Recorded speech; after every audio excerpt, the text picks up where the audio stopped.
ladies and gentlemen, dudes and dudettes. I'm Matt Burns. And I am absolutely fucking amazing. I did wonder when the dragon was going to come into the play. I am also the pain in the vein of Matt Burns' forehead. I'm glad you stopped and said forehead.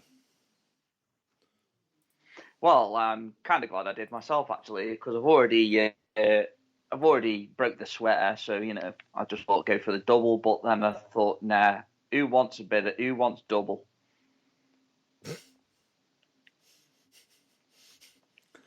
Calm down.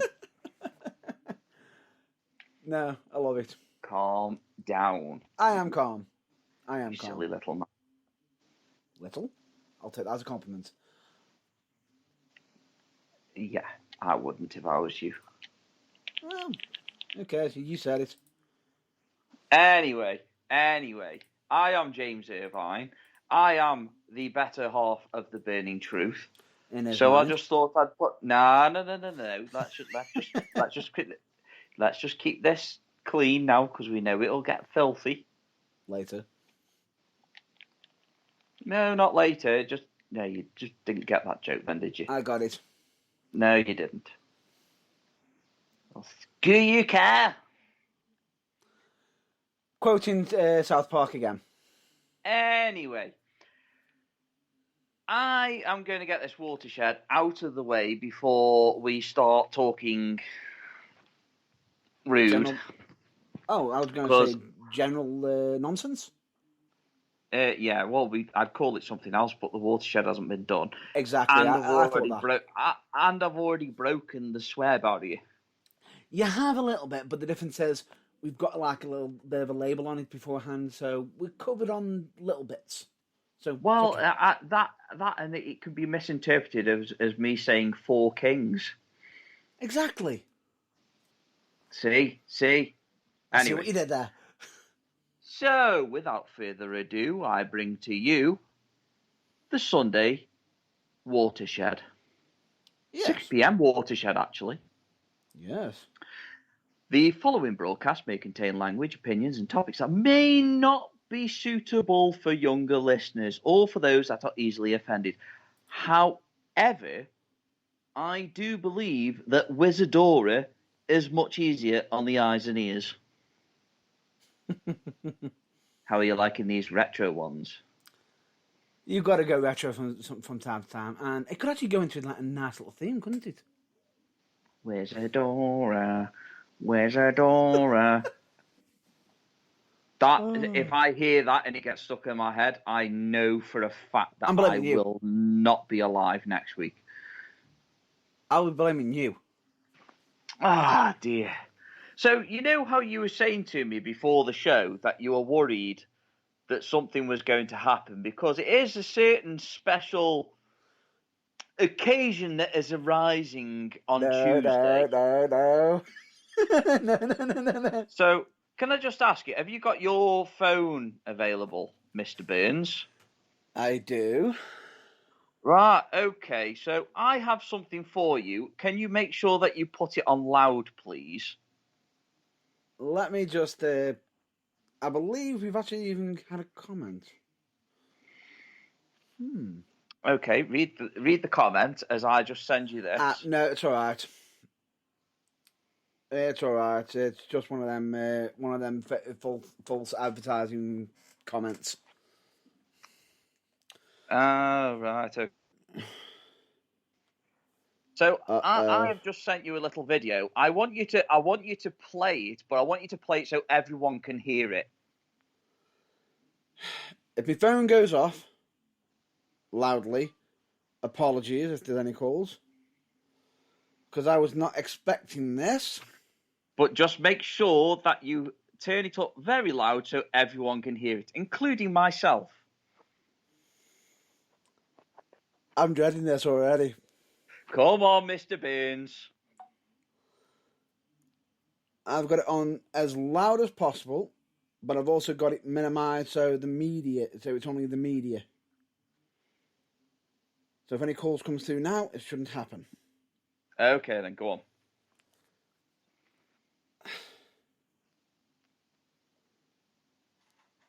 Matt Burns, guess what? I know it's your birthday. Well, so I believe it's your birthday, because I've not heard it from anybody whatsoever, including yourself. Apparently, you're 34, but somebody in the States disagrees. You look a bit older than that, mate. So without further ado, I bring to you your birthday message. Enjoy. Yo, Matt Burns. Matty Burns. Matthew Burns. Guess who, bro? Oh my God. Vince Russo. I hear there's a little illegality going on, bro. I hear you're considering me as being the mastermind behind your own wrestling career. Matty, I don't know you. I know nothing about you, Matty. Now, I know you turned 35 on June 29th. I know you don't want to spend, bro, the next 50 years in prison by considering me the mastermind behind you and behind UKWA and behind The Burning Truth, a podcast you modeled after the brand. Now, Matt, I have every right to go to the authorities and press charges, throw your scrawny little ass in the can. But you know what, Matt? I am very humbled, bro. I am very thankful that you consider me the mastermind behind your career. I take that with great pride. So, Matt, represent me well. Represent the brand well. You got my blessing, bro, to do whatever the hell you want to do. And last but not least, bro, happy birthday, my friend.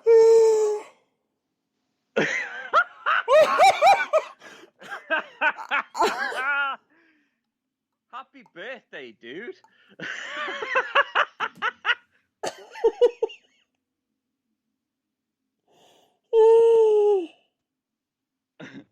Are you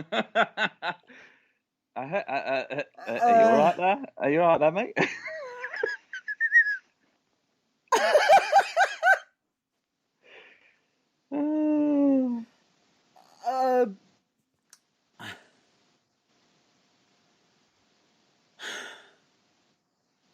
How do I go from there?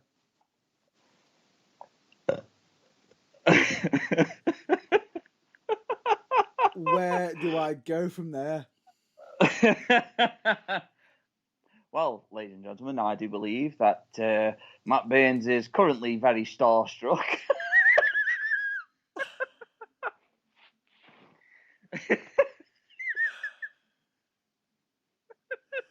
Holy.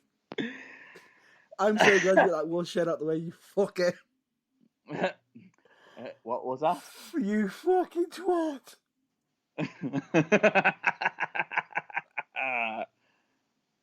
Oh, good lord. I think you're going to play that next year as well. Because then it'll actually match up. Oh, yeah. Yep. I fucking knew it. You knew what? I fucking knew something was coming up, you fucking twat!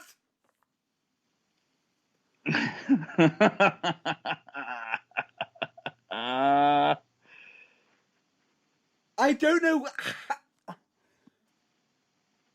Half of me wants to fucking rage and hunt your ass down and murder you. And the other half of me is fucking impressed.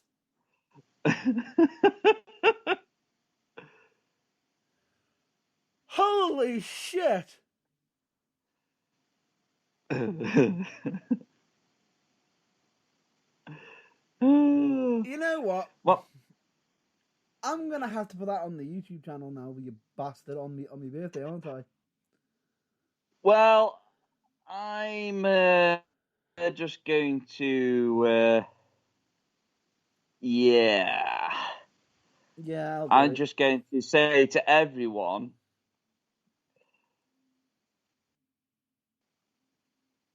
I'm just going to say to anybody that if they wish to see the actual message itself, it is actually currently just being added to our Facebook on the Burning Truth It's just been Facebook added. page. Yeah, it's just been added. It'll be uploaded within the next few seconds. Well then, You know thank why? you. You know what? Because you were going to do it anyway. I'm happy that you've done that actually. So you just saved me a job there. Yeah, well, obviously, it's just it's me, isn't it? So you know.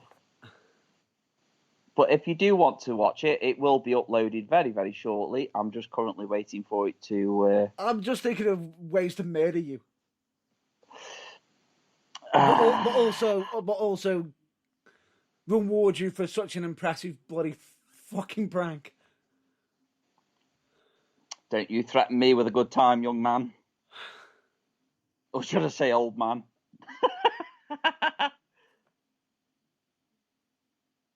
Holy shit. Did it... Bro, you just got called out by Vince Russo. What the fuck? Who'd have thunk it? That makes it even worse. And this is going to make... Worse. Oh no, this what's going to make you laugh even more. All yesterday, on my Facebook, when I've been going through Facebook, I kept seeing adverts for Cameo. Oh, dear. And I was sitting there thinking to myself, what's going to go on here? You just had this birthday message. I'll be honest with you. Oh, good Lord. Have I outdone myself?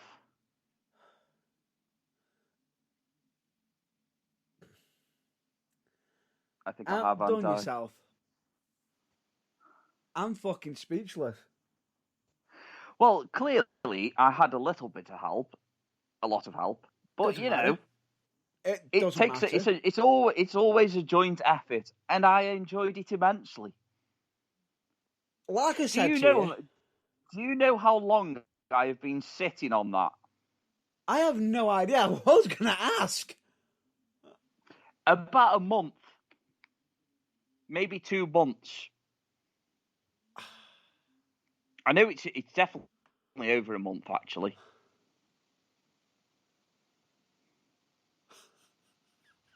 But how annoying is that, eh? Fucking hell, it's been so frustrating that all your friends knew about it. You didn't. To put this mildly, like I said earlier, half of me is absolutely enraged, and the other half is massively impressed. But you know, you've modelled your entire career. What makes it even more funny is you've out Russo'd Russo.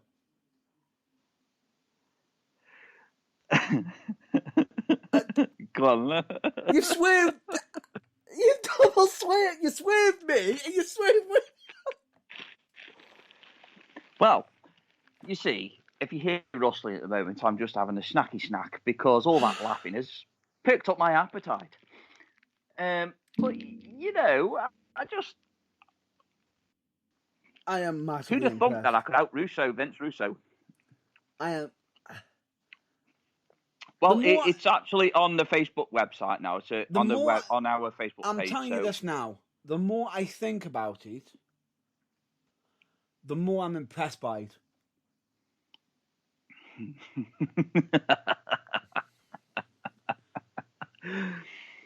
Oh dear! My hand is almost constantly over my mouth, which is not great for doing a bloody broadcast. Well, I was going to say, can you uncover your mouth? Because it sounds like you've got a dick in your mouth at the moment. It, Well, how would you react to?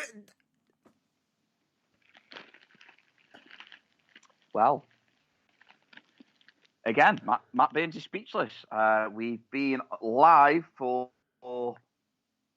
about 16 minutes, would you say? And Yeah. yeah, for the last 6 to 7 minutes, he's been absolutely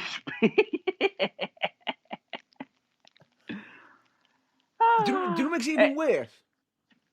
I knew You something. thought something was coming. I knew something was coming. I knew You knew- something. I knew it. Now, this is the truth, that before the show, he was like, why do I get the feeling that something's going to happen? And I just,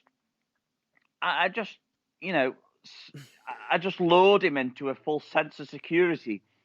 What are you on about? Why are you being so paranoid, Mr. Burns? And I just started changing the conversation, the subject, and he bought it. And that's how you end up with stuff like that. Wow.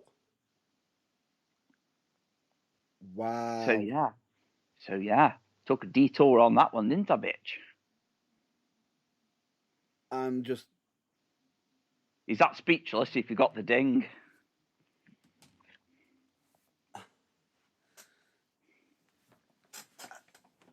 Speechless. Understatement. Oh, well, I'm not the only one that loved it by the look of it. And how many 8 dings have I missed? Just the one. It amazes me that it was your idea to get the ding whilst I provide the dong, and yet every single time it comes for the ding, you forget the ding, but I never forget the dong. Look, but, and that's what she said. But it makes it even worse. I even had it to hand. What, the dong? I don't want to know. No, the ding. I actually had the bell in literally being able to do it, but I was in that much fucking shock. So, ladies and gentlemen, Matt Burns is trying to say that he had his bell in hand and he couldn't do it because he was in shock. You bitch. Oh, ding dong. But anyway, you've had your little gift of somebody that you love and admire. So I think we should move on now to some topics before people just get bored and move on. The problem is, I'm sitting here thinking to myself, your brain, I'm now, bear this in mind, we don't do this scripted. I'm actually trying to. Scripted. Well, your plan was, yeah. But the problem is, I'm sitting here thinking to myself, where the hell we were to do with the show, Mark? I've just lost all bloody. I feel like I'm off a Lee Evans joke. I don't even know where I am. Oh dear, brilliant. So yes, we have just covered you with some brilliant wrestling content there. Basically, Vince Russo has just jizzed all over Matt Burns' fucking career. VFR.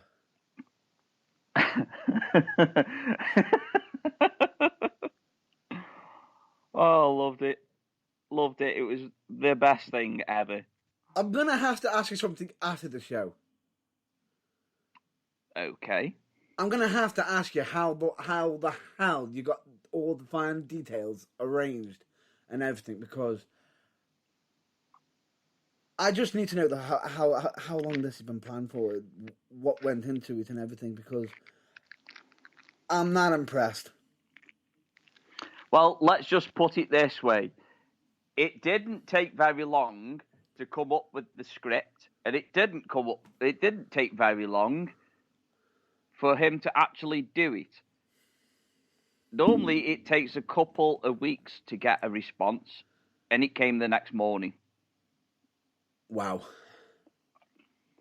And as much as we both dislike Vince Russo, I have to take my hat off to Vince Russo for that one, because it was the best thing I have seen wrestling-wise for a long time. I'm going to have to say this now. He is no longer known as VFR. Go on. He is fully up to Vince Russo, and what makes it even weirder is the fact that he hasn't just impressed me once this week now. He's impressed me damn twice. Well, there you go. And I know exactly what you're thinking. He's done it twice. What's the second one? We'll cover that in some of the wrestling topics that we're going to cover in today.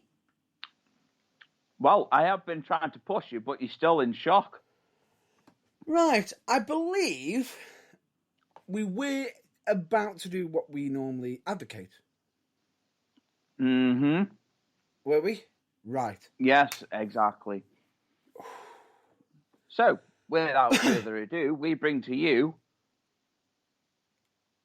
our support net. What did you call it? A support net? No, not a support network. No. What? Who we advocate? I'm talking bollocks. No, so, no. Yeah. Well, actually, it is a sort of support network. It's something that we're in full support of. We are advocates of both of these topics, which is the first one being, of course, Black Lives Matter. You remember there's 3 now. Yes, I remember you covering them. You covered the other 2. Remember? Yes. There's 3, but you said 2. Apologies for that. It's 3 then. No, you know what? I agree for that. Thanks very much for the correction. So it is 3, and yeah, Black Lives Matter. We're in full support of. We're also advocates for #speaking out, and we're in full support of the LGBTQ+ community. Yes, that we are. Not because we just want to be jumping on the bandwagon, because that's not the case at all. Not just because we know people that are part of these communities and these groups. Got nothing to do with it at all. It's because we see something and we think it's right, so we support it and we stick by it. That we do. So there you go. Eat my ass. I've got a giant wooden spoon that you can do it with. Timing. Lovely. Timing. I almost was about to scream out context, but I thought best not, because that could be open a whole.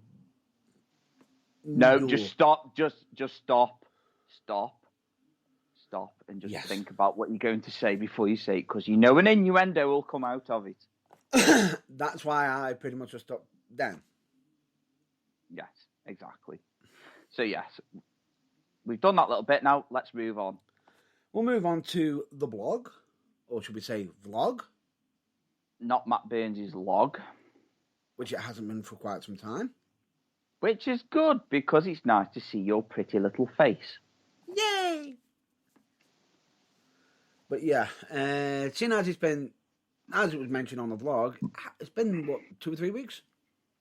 Mm-hmm. Because because someone decided to go out of order. I didn't decide to go out of order at all. It's just not my fault that things happen. I never actually said you directly. I was going to say, I could have said fate, destiny, but you just took it on. You just pretty much just accepted it. Yeah, but there's only one other person that does the vlogs with you, and I think it's a bit obvious, Mr. Burns. Excellent. Excellent. But anyway, the point being is, Smithers. In case anybody wants to know, it was a nice little blog I did. I thought I'd give some shout outs we haven't done in a while. And of course, also talk about Tuesday, which imagine if I'd known that was coming. what you just fired at me on the broadcast with the whole message. Well, just remember what I put on Twitter not long ago. Irvine doesn't fire blanks. I make sure that they are fully loaded and very devastating. Even on his own co-hosts. Just imagine what I could do to somebody that I don't like. Good God! Good God! Good God! That man has a family! I am so glad I wasn't having a drink then, because I believe my equipment for the broadcast would have been absolutely wrecked. Yes, his equipment. He would have been broadcasting equipment, I said. It's a bit like the whole wrestling ring thing. Every single time now when we say in the ring, all we hear Matt Burns in the background go, "No, what are you doing? Stop it, it's wrestling ring." Or just throw in the word wrestling. Stop sexualizing wrestling. I'm sorry, but Vince McMahon did that many, many years ago. With his genetic jackhammer. With his genetic jackhammer and his grapefruits. Right. Well, we mentioned the blog. Now, let's get on to some wrestling content.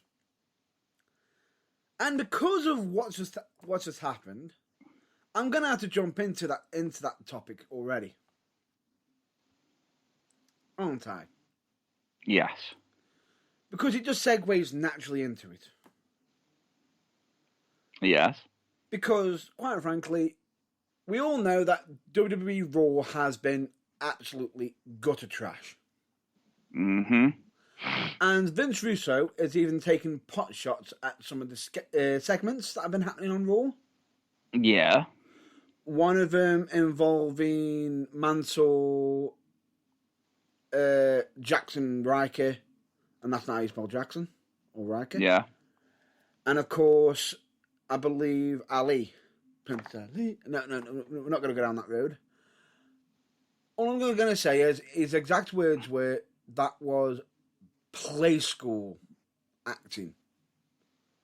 Whoever the writer was should have been abysmally ashamed. Yep. And the scary thing about it is, he's right. Because when you got Mansoor asking Riker for advice while he is slapping himself with a strap. Yes, I know, you're just now screaming out in your head, context. Yes, context. A leather strap, I know, again, context. But I'm not kidding, he was actually doing it. Simply because he was advertising a strap match against Elias next week. Yes. Now, again, the whole thing, when we say context... Yeah. Can we please have some context? We are getting none. Yeah. The idea being is, the only context that we can get from it is if you've been... and I think this is the only time that WWE has thought that people might have followed it for more than 2 weeks, maybe even 3, is the fact that Elias keeps walking out of his match against Jackson Riker. And that's it. I just that makes more sense to me than this situation. Yeah. Oh, by the way, he stormed off. Let's have a strap match because I'm so angry with you. Oh, please stop insulting our intelligence. Even kids can see that this is bullshit. How about you just get him to move the fuck on? Yep. This is the thing now, because obviously we've got this with the strap match, but we've also now got our former WWE champion being jobbed out. Yep. We've also got Bobby Lashley, our current WWE champion, literally thrashing the whole division, as well as Roman Reigns. Yep. And bearing in mind that he also pummeled the crap out of Xavier Woods in a Hell in a Cell match, a night after being in a Hell in a Cell match, not selling any conditioning from his match against Drew. Exactly. So, what makes sense here? Oh, wait. I know. Nothing. Nothing makes sense here. Why does it make no sense? Because it doesn't make no sense. Fucking sense. Makes no fucking sense. Where's my can of fucking monster, you absolute smelly little prick? Pretty much. It's like, what more can you say? Pretty much. It is. It's just... So, yeah, nothing makes sense at all. It's like I say, everything is back to front and all wishy-washy with WWE. SmackDown, well, even NXT starting to show cracks. Signs of cracks. Ooh. I mean, it's just getting a bit silly now. I mean, look at Bobby Lashley for starters. Right, I'll start with Bobby Lashley. Who has he got left to feud with now that Drew McIntyre's out the picture?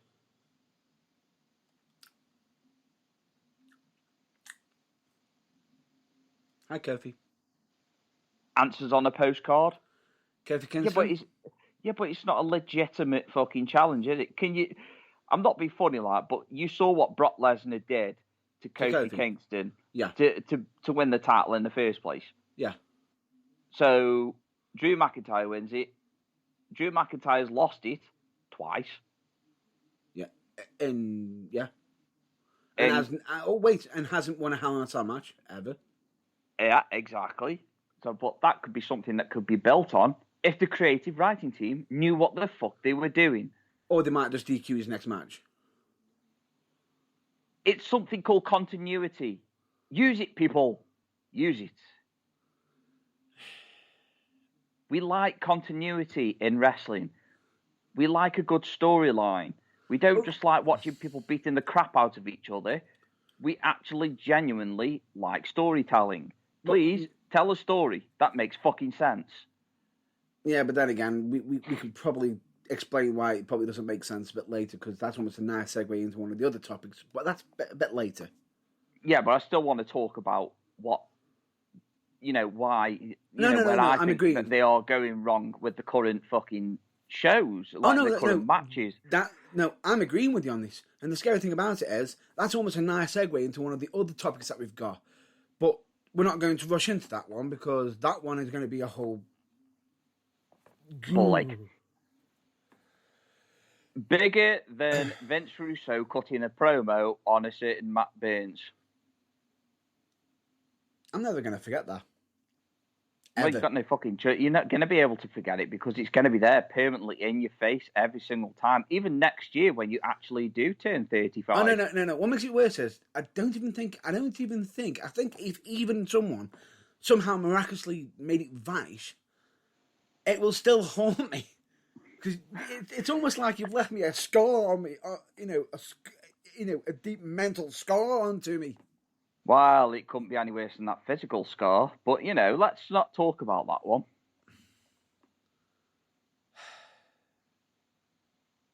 It was a Friday night. We were drunk. It happened. I have no memory. Anyway. Exactly. You weren't meant to. Anyway, the point being is, the quality of the writing has absolutely been horrible. Abysmal. It's not just like the higher tier matches. The mid card is suffering worse than the main event. Yeah. It really, really is. Because now it's like you've had a mid card match where Drew had to lose. Yeah. Who was it that he had a match with? Matt Riddle. Matt Riddle, that was it. By the way, did you notice anything then? You didn't notice anything then, did you? No. I use his full name. Yeah, it's no longer Riddle, it's Matt Riddle. Again. Why? Because Riddle makes no sense and it was fucking ridiculous. Stop doing things that are stupid. Anyway, so the big card is suffering. We had Matt Riddle versus Bobby Lashley not long ago.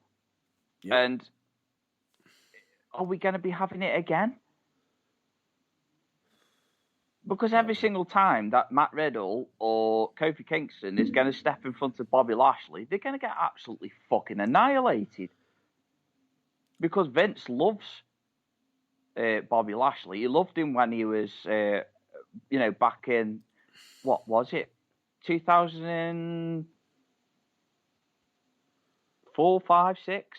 And bear this in mind, the one thing I will say that was refreshing on Raw is that the normal mainstays of the upper division, that would normally be the favourites, ended up losing, if I'm not mistaken. That would have been AJ Styles, Randy Orton, and Drew, who are now all in a last chance to get into the Money in the Bank match. Yeah, that's true. Can I just stop a second? Because it sounded like you had a very horny Frenchman in your room. No. I'm assuming that someone is watching football. Yes. I'm assuming that would be your father. Yes. Why does your father's laugh sound like he's a horny Frenchman? I have no idea. All I heard in the background was, oh, ho, ho, ho, ho. Or you can turn around and say a badly dubbed M. Bison. Yes, very much. Anyway, let's carry on with it. Let's carry on with the narrative because it just didn't sound right that he sounded like a horny Frenchman. or the typical M. Bison from the Street Fighter movie. Oh God, that was terrible. It was so bad it was good though. Yeah, it was so bad that it was good in a terrible way. That made sense. That didn't make sense. That really hurt my rectum. And I bet you were too busy watching Kylie Minogue's Cammy. I did no such thing. You lie. Liar. Anyway, come on. Anyway, back onto it. The problem is I know that Vince wants some special stipulations happening almost every week, which we've gathered, but why? It's too much. Why? Because bear this in mind that we had a Hell in a Cell match on SmackDown, first ever, yay!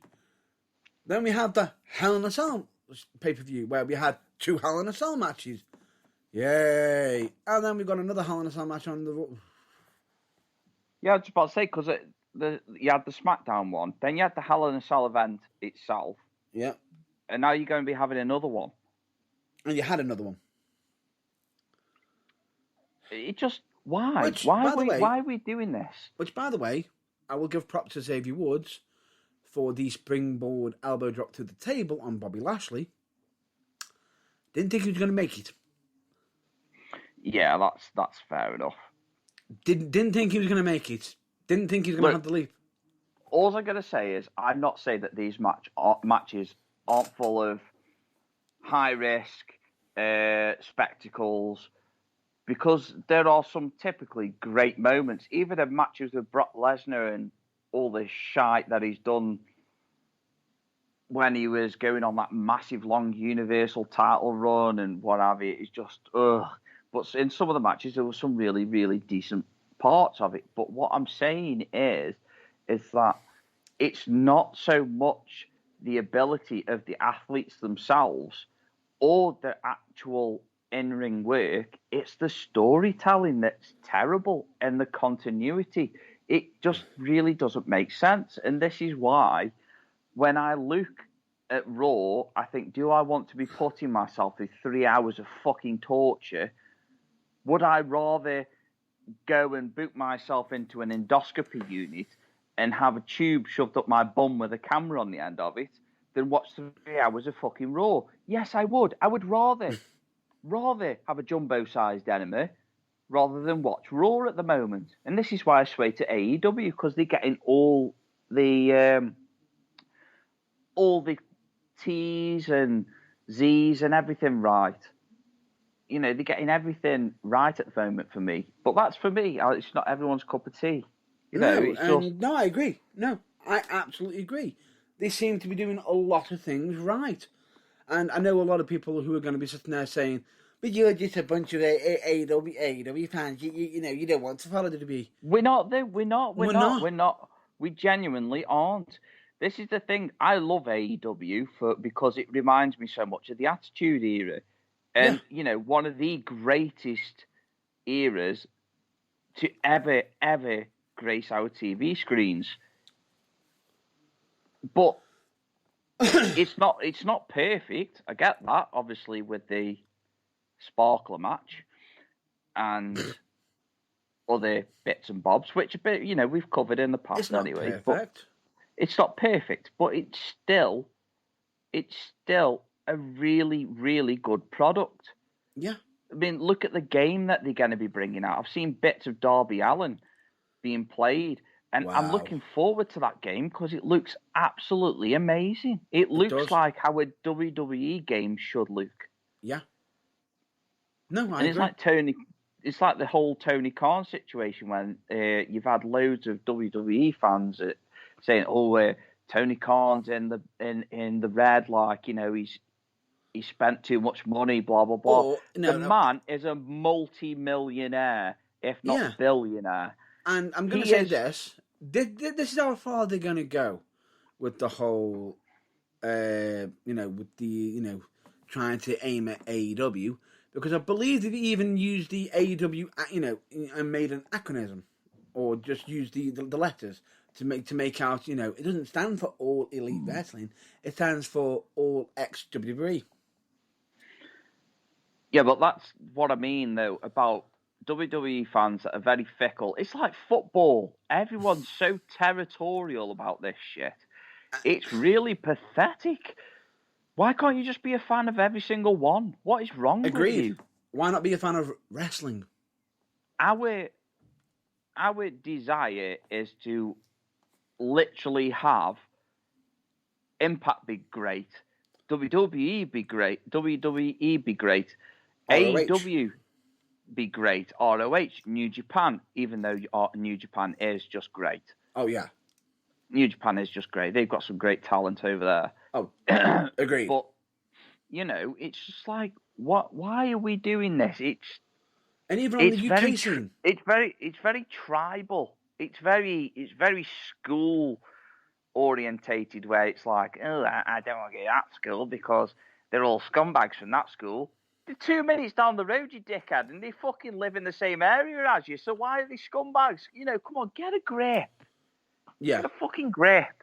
And as much as it sounds like we are dissing WWE, it's just we're pointing out the flaws that need correcting. But at the moment, there are a lot of flaws in WWE. A lot. Too many. And it's worrying. Many.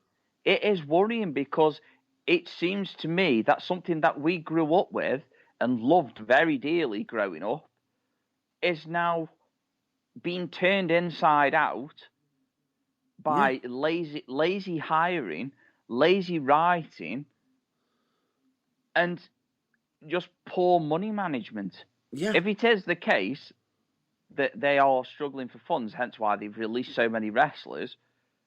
Then, because they're actually being sued, remember? Well, yeah, and they've been sued, rightly so. But, it just... I don't know, man. It's very worrying because I don't know about you, but when it comes to wrestling, I don't like change. It's not just I about don't like having change. I don't mind some change, like if you're going to be pushing a new star. Yeah, but it's got to be positive. That's positive change. But when it's change that you know that it doesn't look right, and it's not going to be. Do you remember the whole Tough Enough competition? Which one? Because there's been different formats. There's been a few. Exactly. Yeah, exactly. But only one or two of them worked. Do you know what's even weirder? And this is an interesting factor on Tough Enough. You do know that only one of them who actually won it is actually still around. Yeah, isn't that weird? And all the ones who failed ended up doing longer than the others.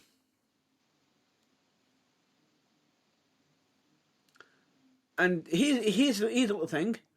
Do you know who, out of the current roster, is the only winner to still be around? Ask me another question. John Morrison? John Morrison. John Morrison is the only one who actually But won it. even he disappeared, though, for a while. Yep. Even he disappeared for a while to literally come back, and literally his new reign has been like a fart in the wind. Yep. And are you ready for this one? Do you know who the other Tough Enough competitor was, who was a runner-up? Go on. The Miz. Oh, God, do you remember his awful in-ring gear when he first came up? Did you ever... When he made his debut. Are you ready for that? Do you remember his first appearance when he butchered doing the Diva Search? Oh, God, it was terrible. That makes it even more funny. It is terrible, but that's how he met his future wife. Well, his now wife. Good for him. Now fuck off my TV screen. You absolute talentless hack. Well, he is going to be going away for a short bit, if I'm not mistaken, because he wants to Yay! go into a new certain film. No. He doesn't know martial arts. It's not fair. I know. I know. God's That's what makes it so. sake. That's what makes God's it so sake. bad.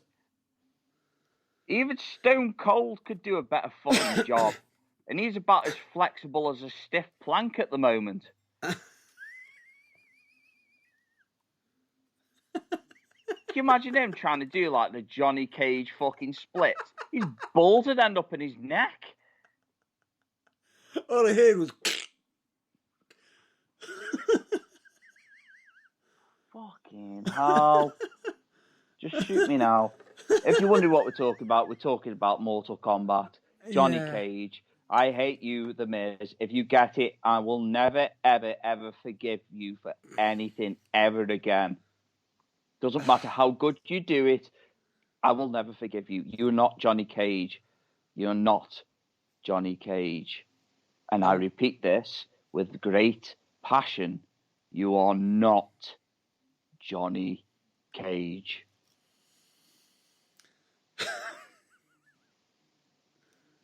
Not.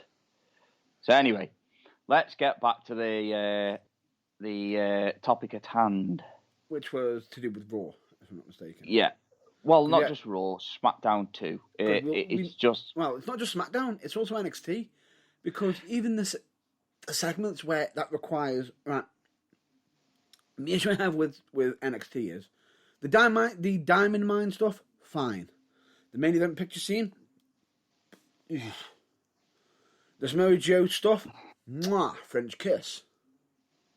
Even though I did watch the Karrion Kross scene, and that made me love Samoa Joe even more. And exactly. I'm really pissed off and disappointed that he didn't go to fucking AEW, because I think he would have been treated better there.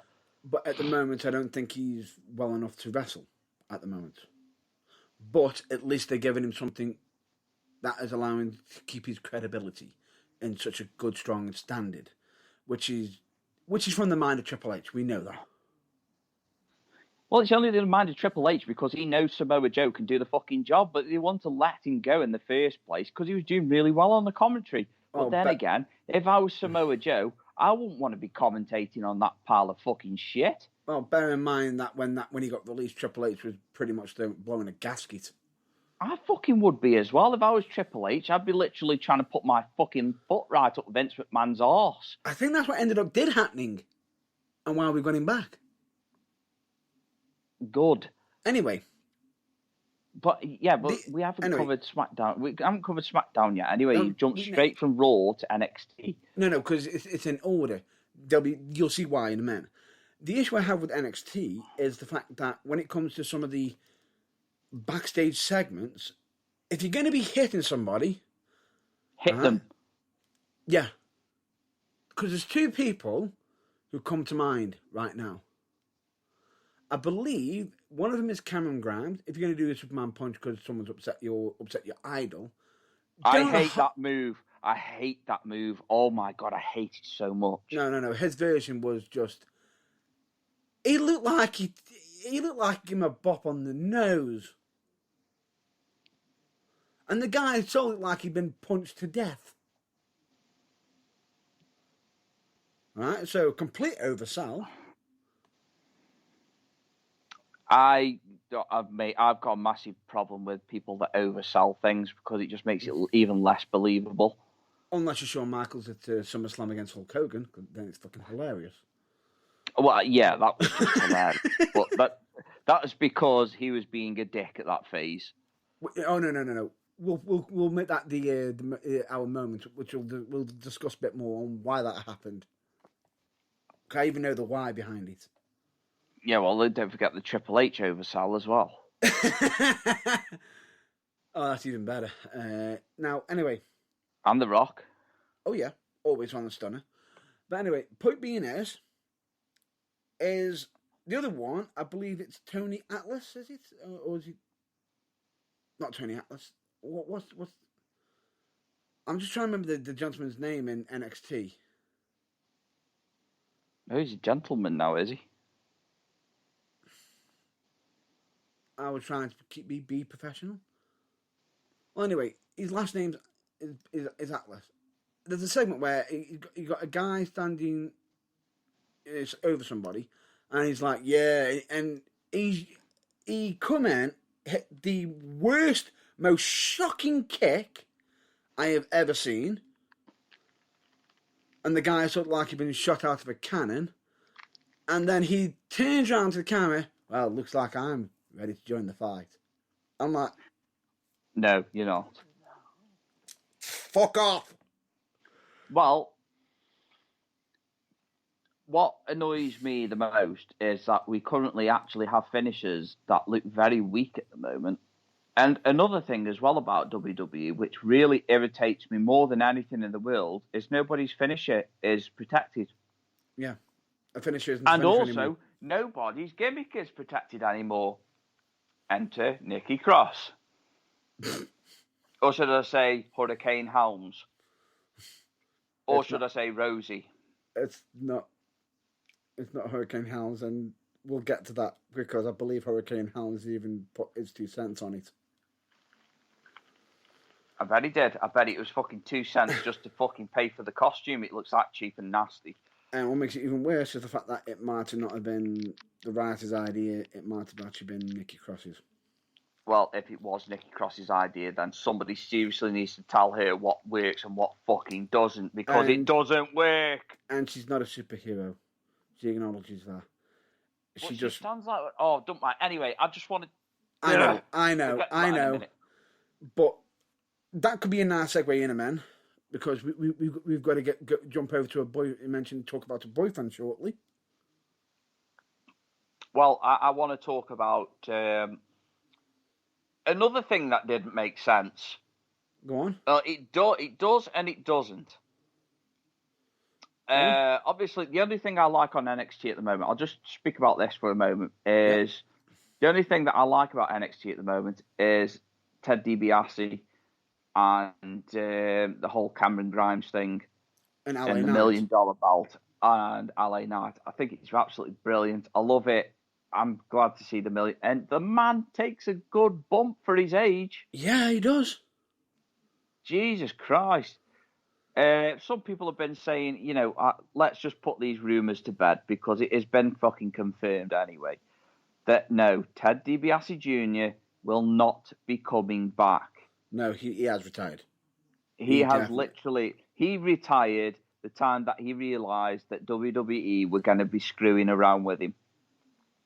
And on top of that, from what we've seen on other stuff of outside of his life, he's actually happy and content. Yeah, exactly. So why would he want to come back?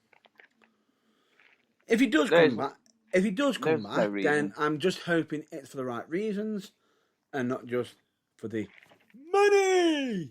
I will admit, though, I am gutted that he left because I think he had something good going with Cody Rhodes. Oh, no, I agree with you on that.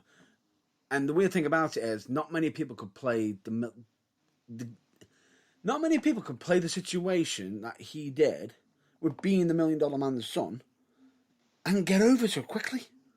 Yeah, exactly. He was over like Rover. No, I agree with that. But anyway, that's the only thing I like about NXT at the moment. And no, Ted DiBiase Jr. will not be coming back. He's even said so himself. So don't get your hopes up. It's not going to happen. Even though I am a bit gutted about it because I did actually quite like him with Cody Rhodes. So, it is a bit of a shame. But there you go. That's wrestling for you. And that's life. If you're not happy doing it, then don't do it.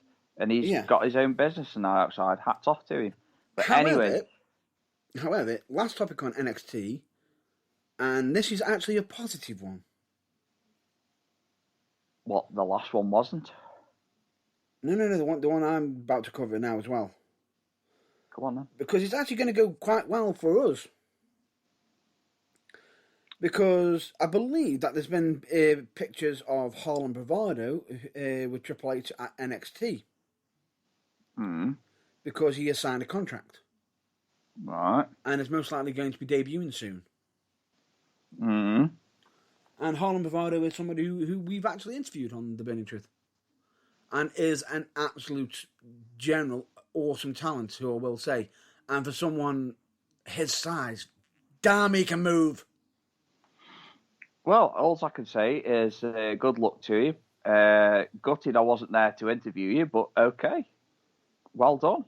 No, to be honest with you, I'll never forget when I actually got the chance to interview myself. Genuinely, which I will say I still don't know how the hell that happened.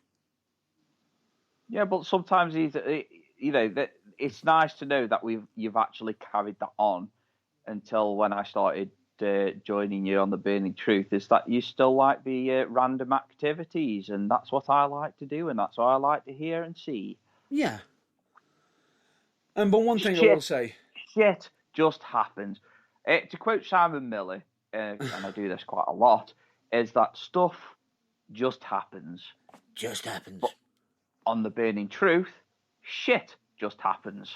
No, but the one thing I will say is with Harlem Bravado is the fact that when I say he is one of the most genuine people, and believe me, I felt as though when I was doing the interview with him, I'm sitting there in absolute shock I managed to get the interview. But he's one of the most realist people he doesn't just do it just for the fame and money.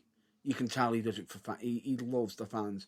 The fact that he even mentions about handwriting notes to his fans that have actually ordered merchandise from him. And everything. Yeah, it's pretty cool. And he mentions doing car journeys in America, where he was doing almost like a 22-hour drive to a show to do a 15-minute match to then do that 22-hour drive back.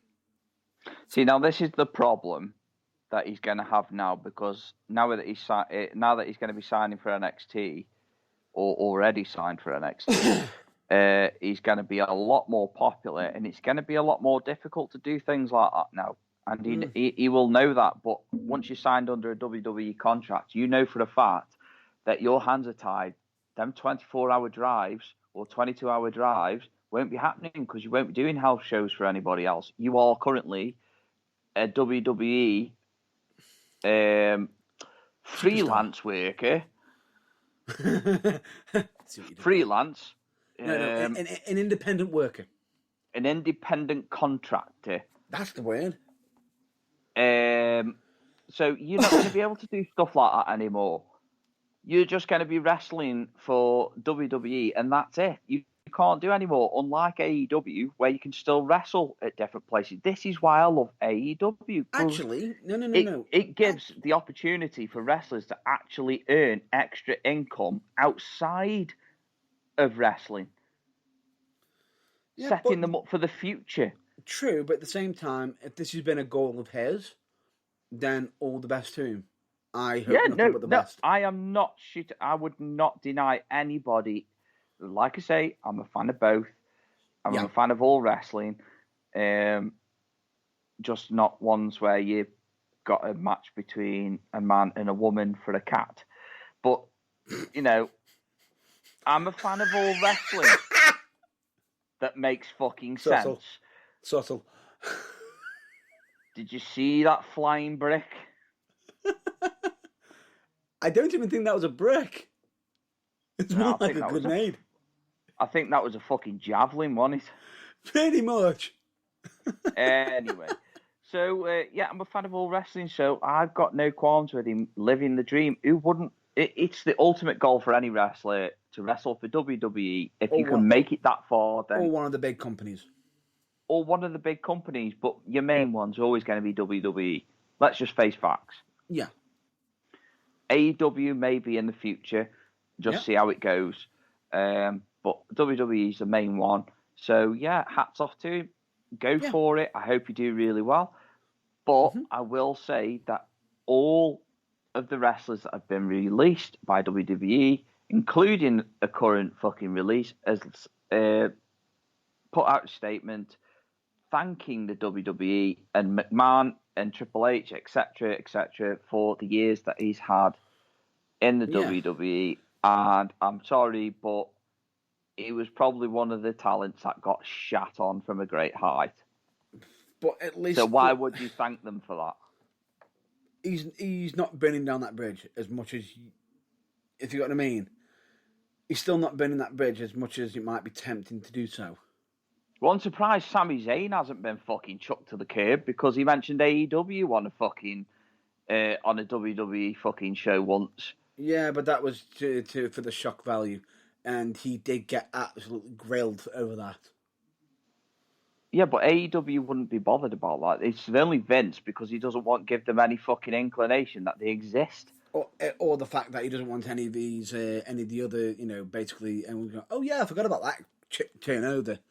Which you can understand on Vince's side, but at the same time, it's like, if you're not recognising your competition, then you should be. Yep, you're showing your arrogance again, Vince. Showing your arrogance. But anyway, I say, I've given that verdict. Another thing, the whole return of Edge. Let me just stop you there for a minute, because I just need to jump on to SmackDown quickly, just so we can cover it. And I want to hold off Edge for a minute. Just for a minute. And this will be a quick segment in regard to SmackDown. SmackDown itself, the wrestling, good, fine, no worries. The biggest issue I have with SmackDown is, a lot of it's re-fucking matches. Really? Rematches. Oh, who is, Bianca Belair, who's she feuding with again? Oh, that's right, Bayley. Who is Seth Rollins having a match against or feuding against? Oh, wait, Cesaro. Kevin Owens. Kevin Owens again? Oh, I thought you were against Cesaro. No. I was saying Cesaro, but I'm just saying who's Kevin Owens got now. Oh, that's right, Sami Zayn. And who's Big E got? Apollo Crews. Yep, so we're back to square one again. And look who Roman Reigns is now going to be feuding with again. Edge. And the only fresh match that was on that entire damn card was Jimmy Uso. Ugh. And what made it even worse is, I'm with Roman, and blah, blah, blah, but Paul Heyman has his doubts and everything, and he's setting up a match between him and, if he's meant to be working with Roman, let's put him in a match against Dolph Ziggler. Excuse me?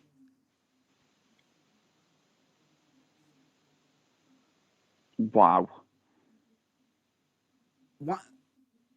Why is he against Dolph Ziggler?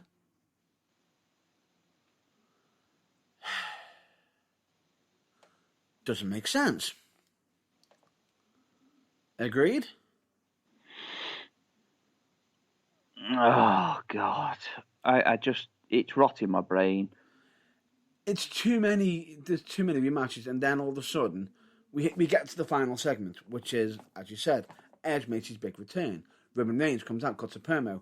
I've beaten everybody, blah, blah, blah, blah, blah, blah, blah.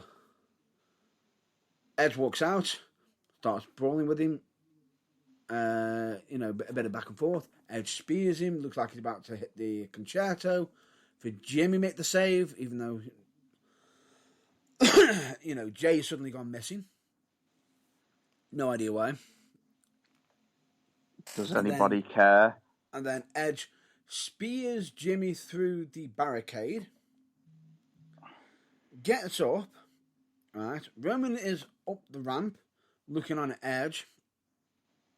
When Edge looks at the camera, where you at, Roman Reigns? I'm right here. Come at me. I'm right here.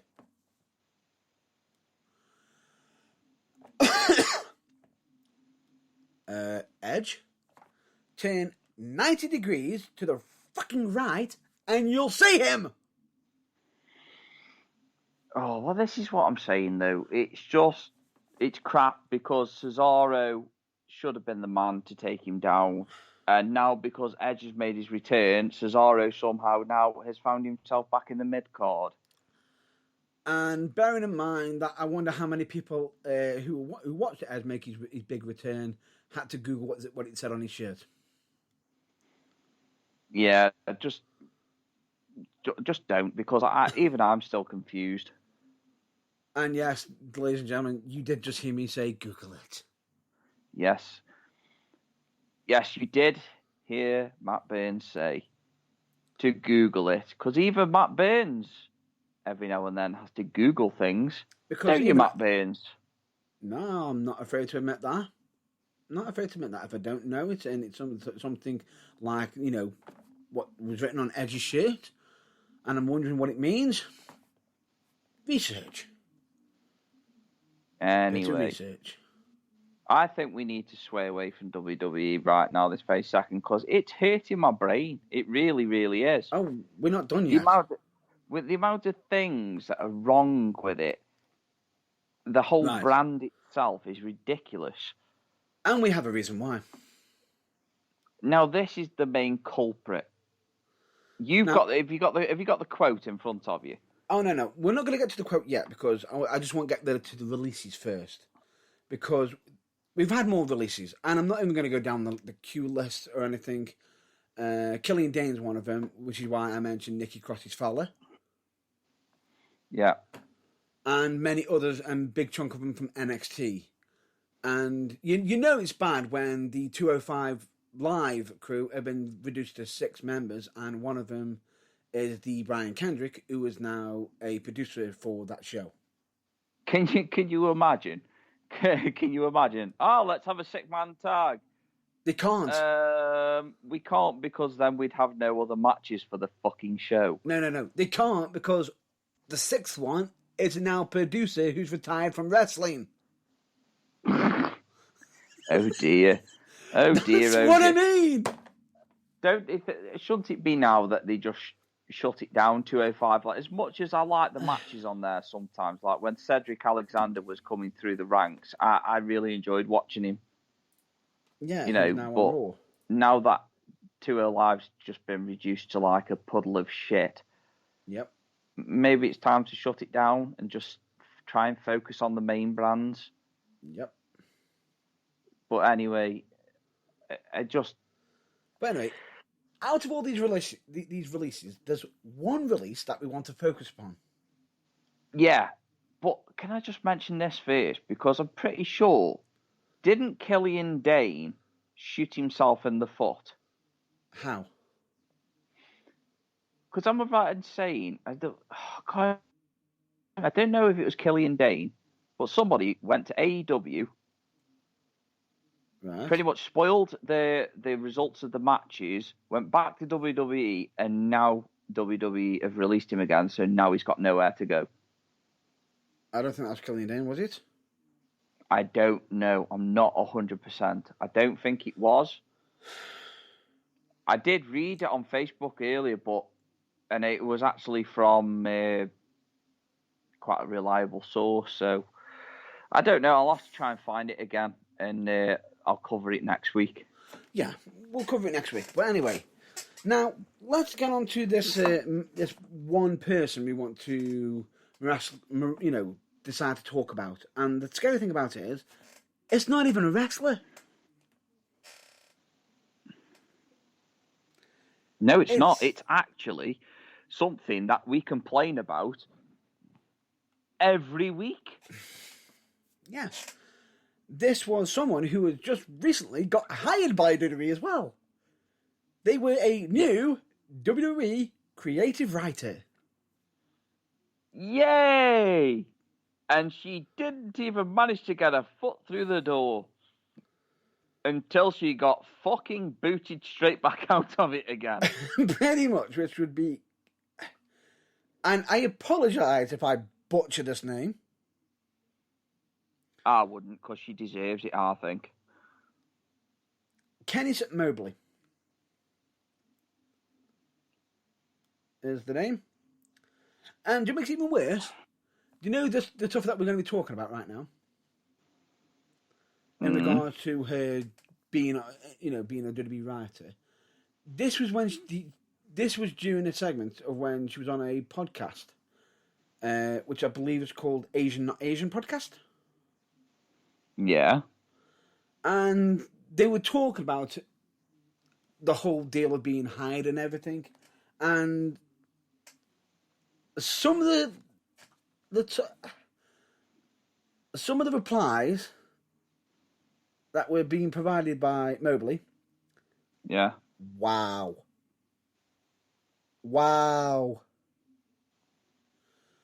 How do I put this? It's almost like they wanted to be fired. Yeah. I think you know something, I reckon it was. They just realised what kind of shit show they're getting themselves into and the fact that they know fuck all. Oh, yeah. Right. Where do we begin with this? And I'm just trying to think, where do we even begin this? Because bear this in mind, they are a active stand-up comedian that has actually been featured on Stand Up NBC, where they were finalists. Vice and Vice News, The Tonight Show, the 2020 Bet Awards, and much, much more. She can now label herself as a WWE writer, supposedly has understandings of the WWE audience, demographic and psychographic, really. A plus, but not required when being hired as one of the qualifications. And another related qualification is professional TV staff experience in drama and comedy a plus, but an understanding of pro wrestling is not required. Excuse me? They're writing for wrestling, but they don't need to have any pro wrestling knowledge. Well, this is what brings us to our next point. The next point being is that in wrestling, there is such thing as called psychology. And if you don't understand that psychology, and you don't understand your audience, and you don't understand the gimmicks that you are working with, and the storylines that you could potentially put out, then why are you applying for the job? I'm getting it. And why is the company that is very big on, well, used to be very big on kayfabe, why is it all of a sudden that they're hiring these fucking cotwombles? Why? Now, a lot of you are sitting there thinking Irvine's being harsh. We haven't even got to the rage-inducing stage yet. No, we haven't. Because bear this in mind. Enter Mr. Ashley. And no, I'm not talking about Richard Ashley. Never gonna give you up. No, Never gonna love you. No, we're not Rick-rolling you. No. Although that could have been rage-inducing. Very. Nope, it's not that one. It's not the one that you thought it was. No. That sounded like you were blowing a raspberry. No. Anyway, let's just continue because we've got a lot to cover right in this next segment. No, you're the one that's waffling on. We could make this very quick and very simple. Let's get down to it. Basically, they were hired because they just had some TV knowledge and were supposedly a comedian. Now, do you think it's funny when you're on a podcast and you're saying, "Oh, I'm part of the Raw team, and there's a Raw and SmackDown, and we've got this WWE champion. What's his name? Oh yeah, Bobby. What was it? Bobby Ashley. Oh, I mean, or is it Bobby Lashley? Oh, I don't know. It was just some big black dude. And no, I'll get the quotation now. So yeah, please get the fucking big quotation. I am on please. the Monday. I am on the Monday Night Raw team, mobily revealed. So there's Monday Night Raw and Friday Night SmackDown, and the people I know that are on it are Bobby. His name is either Bobby Ashley or Bobby Lashley, and I should really know that. He's like this giant black guy, and he and the people who are part of his crew, I know that they are called, or at least as of last year, they called themselves the Hurt Business. The Hurt Business. They wear suits and they're like, we're cool. That sounds like the most idiotic, childish fucking thing to ever say about WWE wrestlers and generally the wrestling business. And that is just not only just insulted Bobby Lashley, it's insulted where he's come from where he started to where he is now. It's also pissed all over his career and pissed all over the fucking brand that he's fucking currently dominating. Seriously, Vince, what were you thinking? We haven't even finished yet. And by the way, just so you know that you're sitting there thinking, we're just pulling this out of air. We're actually gotten this source from, I believe it's WrestlingInc.com. Just so you know. Yes, I know. We actually just saw somebody. Yes, we did. Again. Anyway, but the point being is, what makes it even more annoying is it didn't end there. No, it didn't. At one point, Mobley was shown a photo of current WWE Performance Center coach and former WWE Tag Team Champion Scotty 2 Hotty. She admitted she had never heard of him and commented how she would feel very bad if she got beat up by someone who looked like the former member of Too Cool. It just fucking hurts my brain and my soul. Ugh. I mean, don't get me wrong, Scotty 2 Hotty had one of the worst finishes in WWE history. But he did actually have a role. Alongside Wade Barrett. So, it just doesn't compute. Although he did play an interesting zombie recently. No, please don't. Let's not go there. Thank you very much. He's bad enough as it is. He's part of it. But anyway, let's continue because... By the way, can you remember when we said when it rains, it can pause? It never rains, but it pours. Right, fair enough. You thought we were done with the 2 strikes against this person? No, there's a third. And what is the third strike, Mr. Burns? I went on a date with this guy, and and don't you feel like he effectively said, don't you feel like you're diminishing your dignity writing for WWE? And I was like, I'm getting paid to do the thing that I've been working on for 8 years, and this is twice, or no, this is 3 times what I make at my non-profit job. So yeah, I'm gonna take it. Which means 3 strikes and you're out. I'm not into fucking baseball, but I'm pretty familiar with that quote. Yeah. 3 strikes and you're... Now, if she couldn't have got fired off the first one, which I think she would have anyway, Yeah. I'm pretty sure that the second one would have put a nail in the coffin. The third one, really, really now has put the creative writing team into dispute because Vince now is going to be looking at the chopping board, and he's also going to be looking at putting their necks on the lines if they can't sort it out. And it makes it even more funny. They got released quite quickly, and supposedly Mobley is also a host of a weekly show that is on Tuesday night at 10 p.m. in America on Instagram Live, which I believe is called Make Yourself Cry. I think he just done that. I was just about to say, well, congratulations, you've just fucking lost your nice big salary. Fuck you. Also host a Love About Town podcast. Just, what the fuck?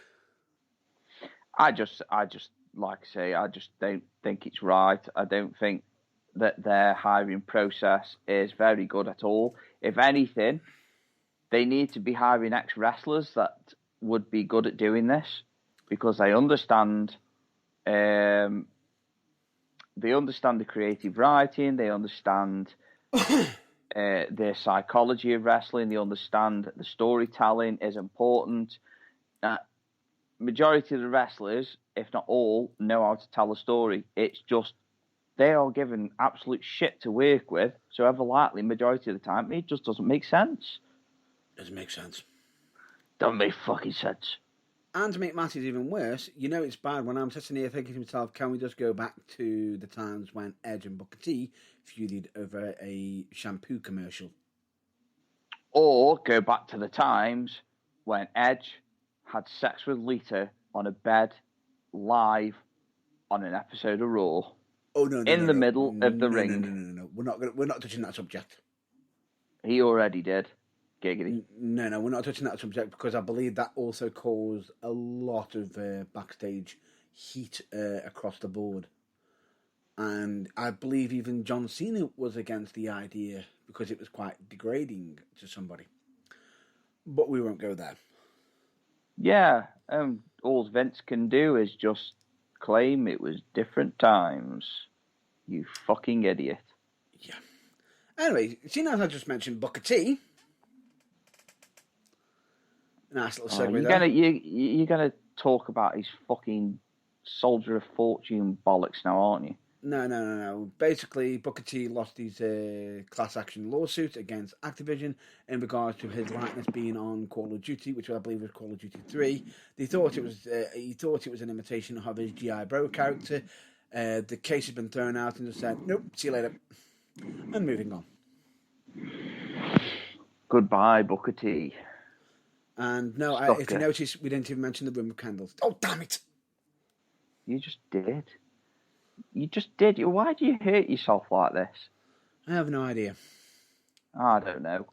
Anyway, we need to move on now because it's getting late. It is. Now, a lot of that just feels like we just rambled on and aimed at WWE. It's a lot for us to deal with. It is. It's a lot. It's been a lot to process this week. It really, really has. Oh, and I literally feel dumbfounded. There is one more piece of news that we only found out recently, and it's to do with SummerSlam. No. Do you know what date it's on? And I don't mean the date. It's moving to a fucking Saturday. Which is... okay, why? It would make more sense. It would make more sense for WWE to have their main events hosted on a Saturday. It really, really would, because it's never worked at Sunday It's on too late, and people are at work early Monday morning in the UK and across Europe. So Yep. why the fuck would they want to stay up till 3-4 o'clock in the morning, or if you're on WrestleMania weekend, fucking 6-7 o'clock in the fucking morning, And never go sleep and never go sleep just to watch that bollocks for a whole week. for a whole? Yeah, exactly. So it just doesn't make sense. So Makes sense. So they've moved it to a Saturday, which for me is more of a comfortable day. Yeah. To watch it, not a Anyway. Sunday night. Fucking Correct. idiots. Anyway, anything else you want to cover? Yes, I just want to put a pin in this subject. Oh no, we're done with it. We're done with WWE. Yeah, I've just covered it. I just covered it with a pin. Yeah, we're done. Move on. Next subject, please, if you've got one. Well, I think that we need to be moving on into the territory of epic wrestling moments and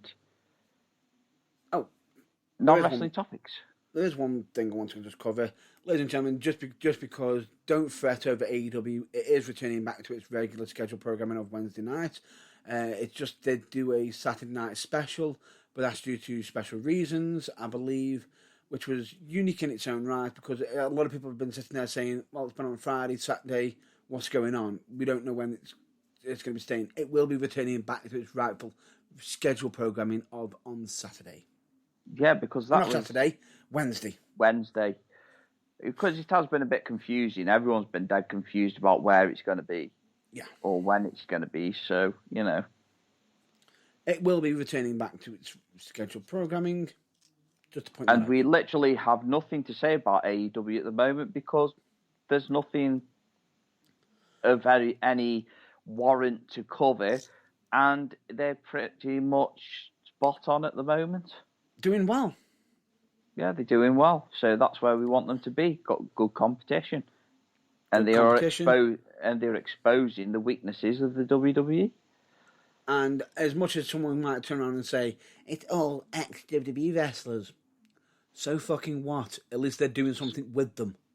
Well, I'm not being funny, but WWE currently at the moment is full of TNA, AEW, Ring of Honor, New Japan, NXT UK, Ring of Honor. How fucking deep do you want this to go? So don't contradict yourself by saying the former WWE fucking superstars, because WWE is full of previous superstars from other companies. It kind of works both ways. So stop being a ballend and talk fucking sense. Correct. And of course, we're not even going to get onto the whole fucking Eve Marie situation with the name Dewar drop. No, I'm going to touch that one. Anyway, we'll probably say that for next week. Yeah, just save it till next week. That one would be rage-inducing. But anyway, where would you like to go? Epic wrestling moment. I know, understand you have one.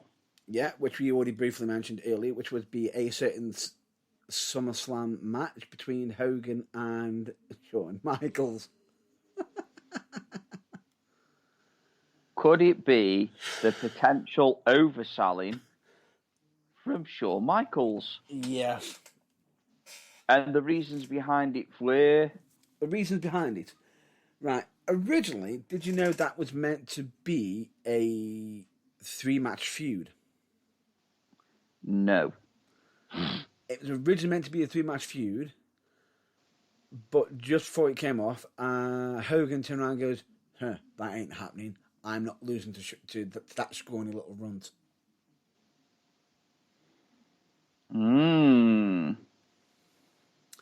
And basically politics his way into making a single match where he wins. Sound familiar? Wow.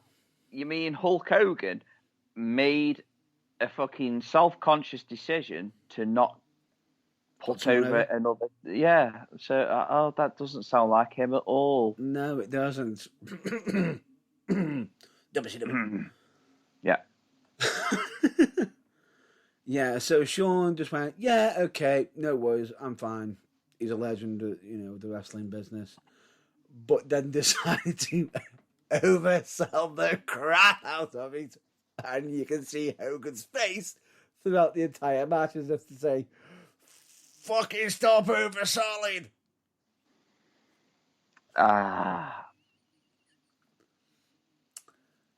When overselling is done right at the right time. Yeah, overselling is done at the right. Don't get me wrong. I know of someone that is very, very fucking terrible at overselling, and it's very frustrating. So I can only imagine how much fucking rage was running through Hulk Hogan's mind, but at the same time, he must realise that he fucking deserved it. Oh, just what made it even more funny? Even the big boot sell. Did you see it? I remember stuff vaguely. What made it even worse is the fact that he big booted him. Shawn Michaels bounced somehow from the bounce, got back up, run round and flipped and landed straight into the leg drop position. And you just hear Hogan like to say, "Oh, that happened." Oh, I'm just now. I'm looking at it, and all I heard when he just paused and just pulled the certain faces, all I heard was Scooby Doo off coming out of his mouth. Oh, it's one of them matches, isn't it? You have to see it to believe it. Yeah, it is. And what makes it so funny is this works on both ends of the scale. It works on both ends of the scale because it's a fail because, my God, that's not how a match should be running. But it's an epic because of how absolutely batshit crazy and comical it is. I'm not just saying this as well, but Shawn Michaels oversold it because Hulk Hogan was being a bit of a dick. Pretty much. I'm not being funny, but Hulk Hogan is always fucking renowned for his no sell. Yeah. You know, when he hulks up. Yeah. That's pretty much technically a no sell, really, isn't it? It is a no sell. A bit like the Ultimate Warrior. He was the same. Yeah. Especially with punishing Triple H, but we won't get onto that. Yeah. But the real funny thing about that entire situation is the fact that in that match you got the man who never sells against the man who's selling too much. Oh dear. Recipe for disaster. It should be that. But good God, if you can't find it funny. Oh, I still find it funny. I think I might try watch that actually later. It's definitely one. It's definitely. I would put that on your one to watch list. Definitely, it is something. It's something I believe even Botchamania have even covered repeatedly. It is something that everyone's probably shown out. I'm surprised it hasn't even come to the point where you just look at one wrestling thing and it suddenly pops up on YouTube. It's that funny. Mm.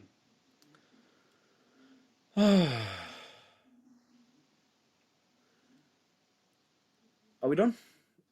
Or did you want to mention? I think so. Now I'll save my epic wrestling moment for next week. Also, an oversell, but we'll talk about that next week. Yes, we shall. All I can say is that he was blown over. And maybe he was terrorizing? Oh, yes. Sorry, I had to. Terrible joke. Come on. Anyway, let's move on. Non-wrestling topic. Let's just get down to business, and in case, because I know exactly where my colleague's probably going to get the hint from. The non-wrestling topic I want to cover this week is classic consoles. Or retro consoles. Retro. Or even retro gaming as a whole. Agreed? It's your topic, mate. I'm game. Ha! Yeah. See what you did there.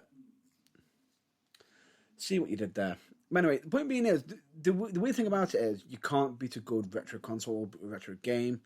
And in case anybody's sitting there saying what is classified as retro and everything.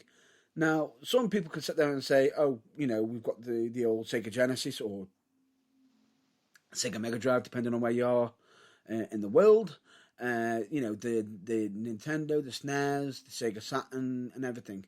But then again, you could even classify PlayStation 1 as retro. Agreed? Yeah, PlayStation 1s, Sega Saturns, Sega GameCubes, not Sega GameCube, just GameCube. GameCube, or hell, you could even say the PlayStation 2.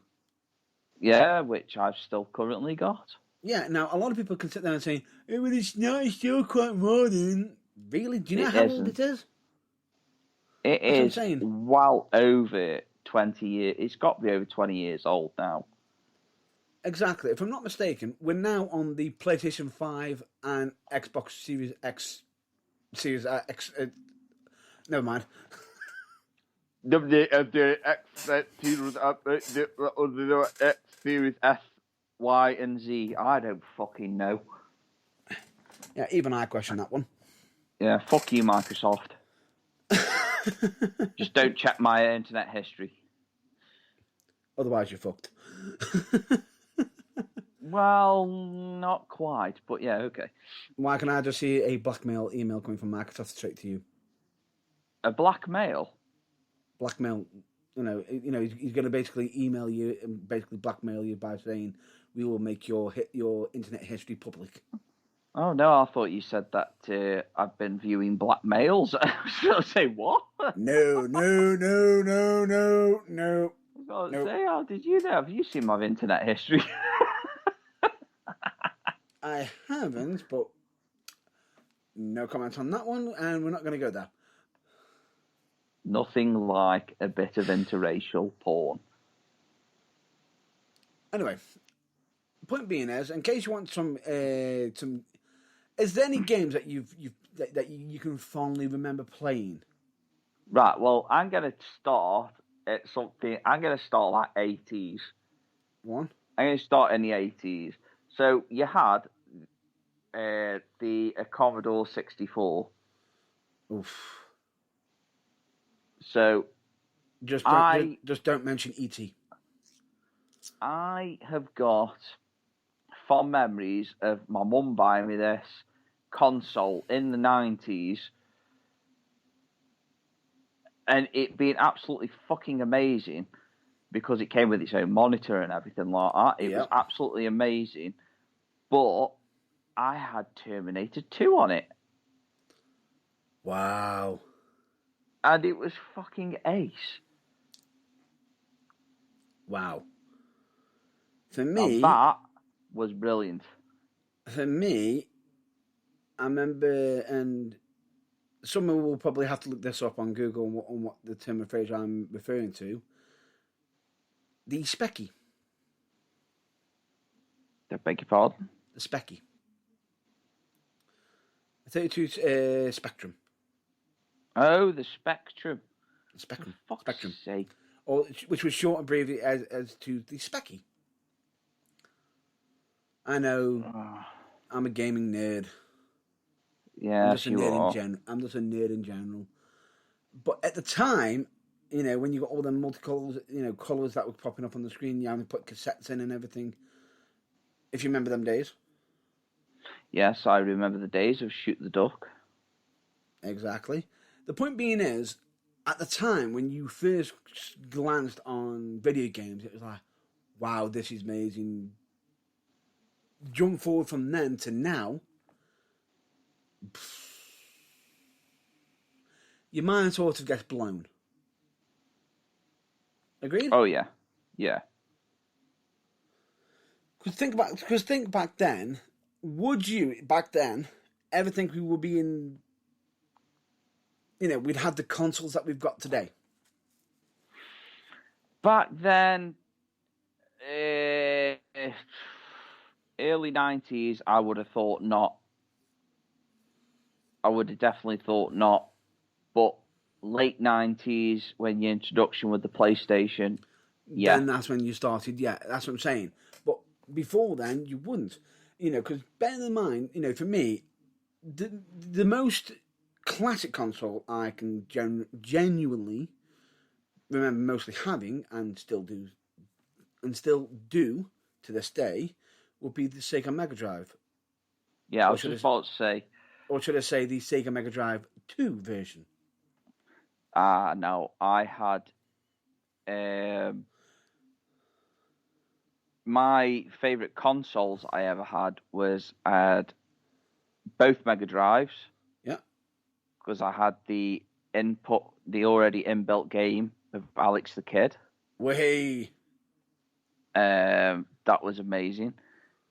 Although, if you get dead far all the way close to the end, and then you fucking die, and then you have to start all over the fucking again, because there was no saves back then. Yep.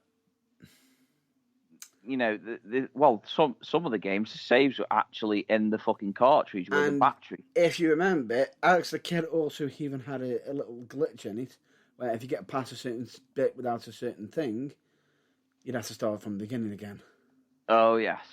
Now, if you want rage-inducing, that is the game for you. But I had both Mega Drives, Sega Master System, and then I went from pretty much nothing until about 90. When was the PlayStation come out? Was it 97? 96, 97? I think so. 96, 97? Yep, I think it was. And the scary thing about it is, what makes it even weirder is a lot of people sit there and saying, Sega, the PlayStation was the only CD game console. It wasn't actually. Because if I remember, there was like the Sega Saturn, you also got the Mega CD or Sega CD days, of course. But the point being is, them were some great console days. And if I'm not mistaken, with the Sega Mega Drive or Sega Genesis, it didn't just have the Mega CD or Sega CD, it also had the 32X edition on it. Mm-hmm. There was absolutely loads that you could do on, and from time to time, and I believe there's a few YouTube channels where they've done comparisons of certain games. And there's one game series I will never forget because just the actual sound, the music of the game was well ahead of its time. Mm-hmm. Do you know what game series I'm going to be saying? Maybe, I don't know, really. Sonic, maybe? Streets of Rage. Yes. Yes. Streets of fucking hell, man. I love that game, I did. Yeah. Okay, they have now got a fourth. About time. We've had to wait long enough for it, even though... Would you say that it's been many years? It's been many years. And many years. And what makes it even worse is the reason why we didn't have the fourth, which I find idiotic. Because Sega, the president of Sega America, didn't recognise Streets of Rage as a series, didn't know what it was, and thought it was if he doesn't know what it is, it's garbage. Well, clearly that man is a bellend. Yeah. But anyway, Streets of Rage, amazing game. I loved it. Especially when I was growing up. It's just one of them games that you just keep on playing. It doesn't matter how many times you died and started from the beginning. Yeah. You always found it more entertaining the more that you played it.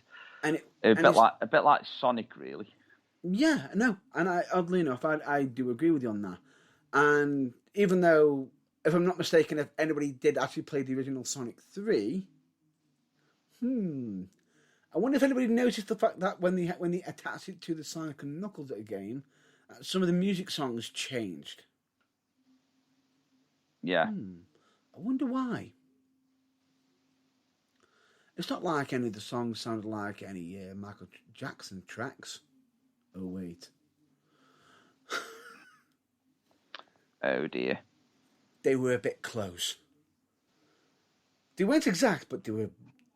Trust me when I say this. When you re-listen to that soundtrack, the original, you're going to be sitting there thinking of certain Michael Jackson songs now, and you're going to be sitting there thinking, "Wow, how have I not noticed that?" It's surprising. Agreed? I don't remember it myself. Well, I'll have to look at it. Just look it up.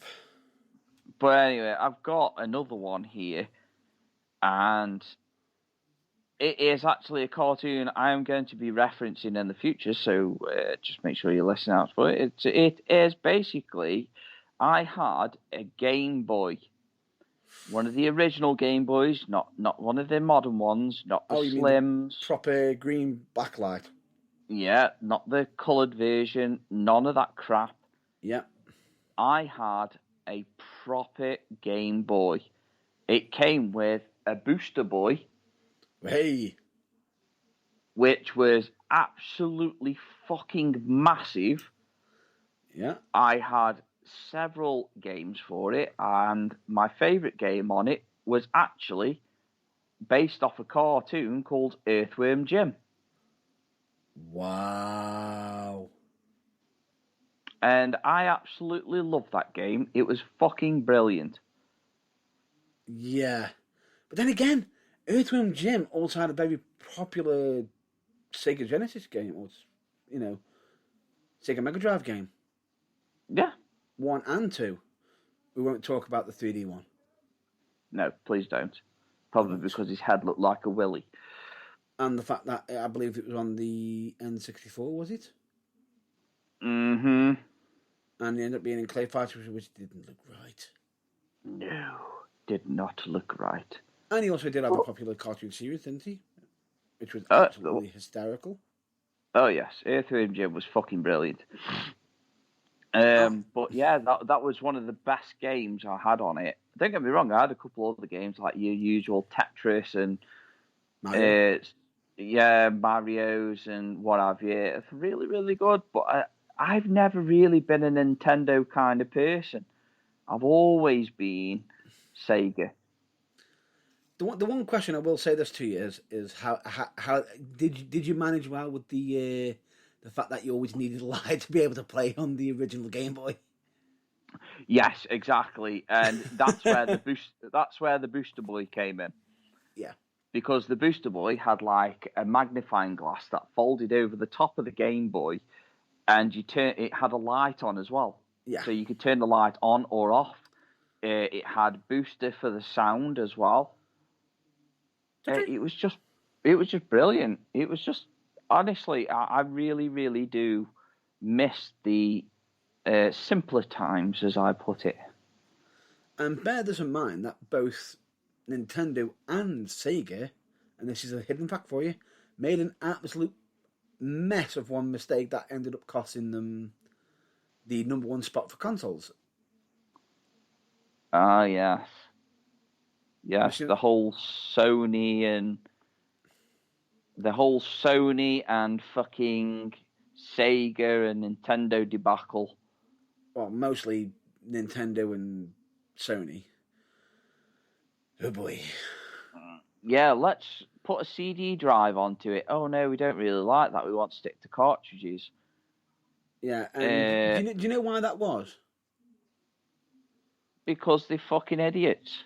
No, it wasn't just that. It's because Nintendo got greedy because they were the ones in control of the cartridges, and they couldn't. They didn't want to manufacture. They didn't want to use an outside source for the CDs because they were already manufacturing the cartridges.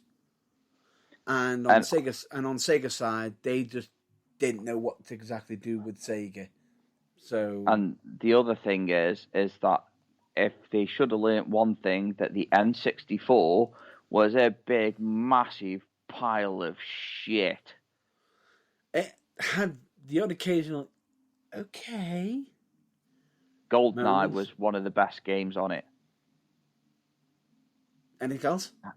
Hands down. Apart GoldenEye. from GoldenEye and Perfect Dark. I can't think of anything else. Move on. Exactly. But speaking of retro games, though, It makes it one more that No, we've completely overlooked I'm just before going you to point this carry out. on. I know, it's to do with the N64, that says. Go on. And here's a scary fact. Bear this in mind, Final Fantasy VII. Do you remember how many CDs it was? I do believe, was it 2 or 3? It was about 2 or 3. Do you know how many it would have been to fit it all onto cartridges? Oh, God, mate, you're talking about fucking 10 or 12. It's over 20, actually. And to make it even worse, they couldn't even do the whole change the cartridge without erasing the save. Exactly. See, N64 was a pile of shit. Oops. Oh, I even hated the controllers as well. They just didn't make any fucking sense. It was all over the place. It was just... We've got a pad here, we've got a thumb in the middle on the third button. We've even got an extension pack where you can make it vibrate. Oh, wait, PlayStation's already got that fucking device put in their controllers. And DualShock 2. And, wow. Just, wow. Was were you aiming for a proper wow, or was that an Owen Wilson? Wow. Wow. Wow. Definitely an Owen Wilson. Definitely. So, yeah, it just the mind boggles. Yeah. I don't know what they were thinking when they bought that out. It was just a massive rush job from day one, really. But I want to go way back again. Yeah. To the days of Streets of Rage. Yeah. Do you remember another certain retro game? I can see where you're going. And I mean, this is like super retro game that was actually in competition with Streets of Rage. Mm-hmm. And that would be Golden Axe. Yes. Now that was massively and popular. Oh yeah, the first and second game, amazing. I felt a little bit sorry for the third one because my God, that was rushed. It was rubbish as well. And it wasn't the best, and if I'm not mistaken, it was mostly aimed towards the Japan market. Mm-hmm. And bearing in mind that they did end up having a sequel to the original series, which was The Revenge of Death Adder, which was only on arcades. Then they also had the Golden Axe Fighter game, which that was during when they were doing the whole fighting thing series because Street Fighter got popular. And then, if I'm not mistaken, we didn't hear much more. We got the occasional, let's try and get Golden Axe go into the 3D realm. They attempted it. And it just was never the same. Boy. The only way they could make a Golden Axe game now is if they made it like Skyrim or something like that. No. They did actually eventually get... Right. They made a remake of the first one, which that version of it we'll not speak of. And then they did do a Golden Axe 4, I believe. I can't remember. All I'll just say to you is it was a 3D realm version of it, but you know it was butchered and bad when it basically almost killed the series. Well, basically it did. Yeah, pretty much. However, somebody did end up trying to make a 2.5 version of it, which you can actually look up now, but the only problem is it got pretty much put on the shelves and stopped because this was a fan-made game and Sega turned around and said, nope, we don't want that anymore. We won't put a stop to it. Fucking why? Why? Yeah, poor decisions all around. And if anybody wants to know what the game actually looked like, because I believe they only had one stage, just looked up Golden Axed. Yeah, because it got axed. Yeah, I know. Wah, wah, wah. But there is still some fan games out there for the entire series, which even does some prequel stuff and everything. And when I say that you can tell there's a massive fandom for it, wow. Yeah, well, that's fair enough. But for the sake of listening to you rant on about it and waffle on about it for the next fucking 3 hours, No, it's done. let's move on, because the only game that I'm going to say just to close it out, and it's part of one of the best series ever, is Metal Gear Solid on the original PlayStation. Just too good. Enough said. Don't want to fucking go into it too much because it's very meta. It is. It's just like one of the first games I think of. And don't make it even more funny. What I even loved is the fact that they even had sort of a hidden stop people from actually trying to copy the game. Did you know that? No. No. I'm sorry for the spoiler here.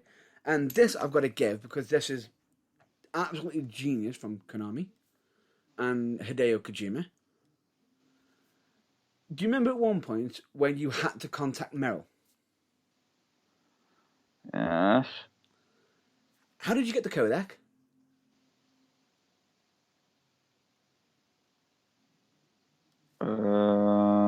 Without looking it up?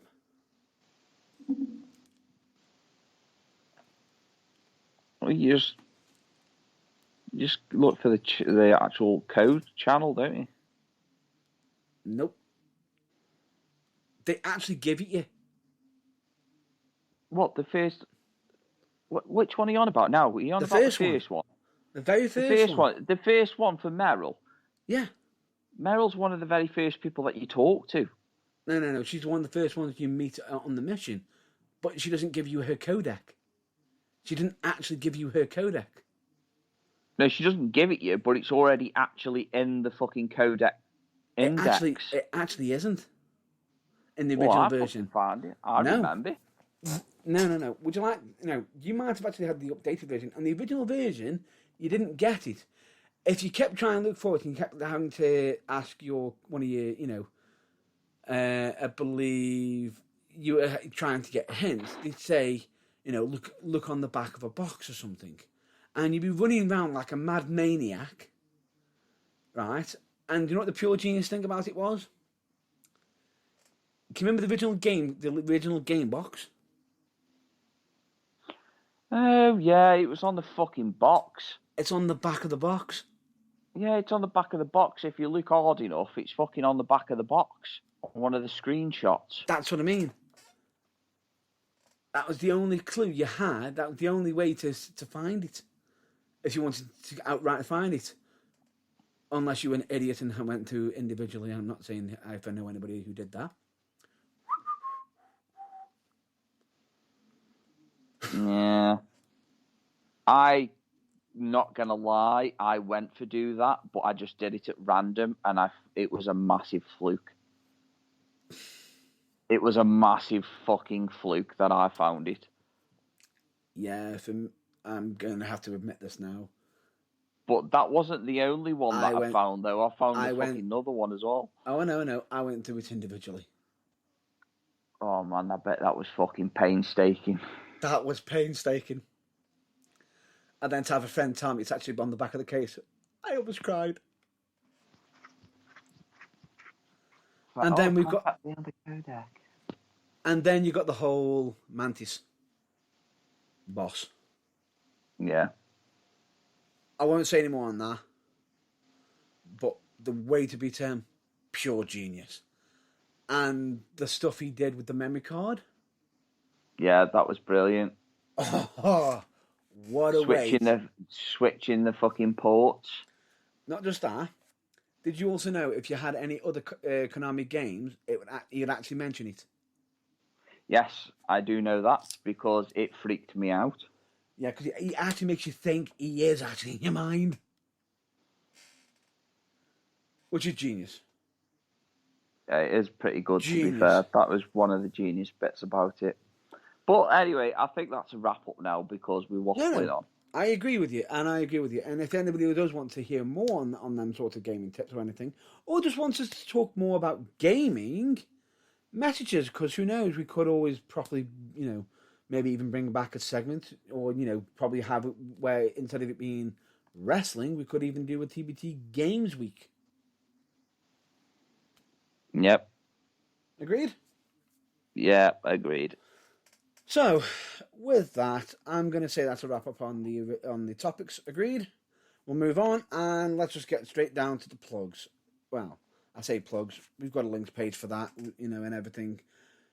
Check out all the links that are on the that we've got on the website, which is our website is www.theburningtruthuk.com.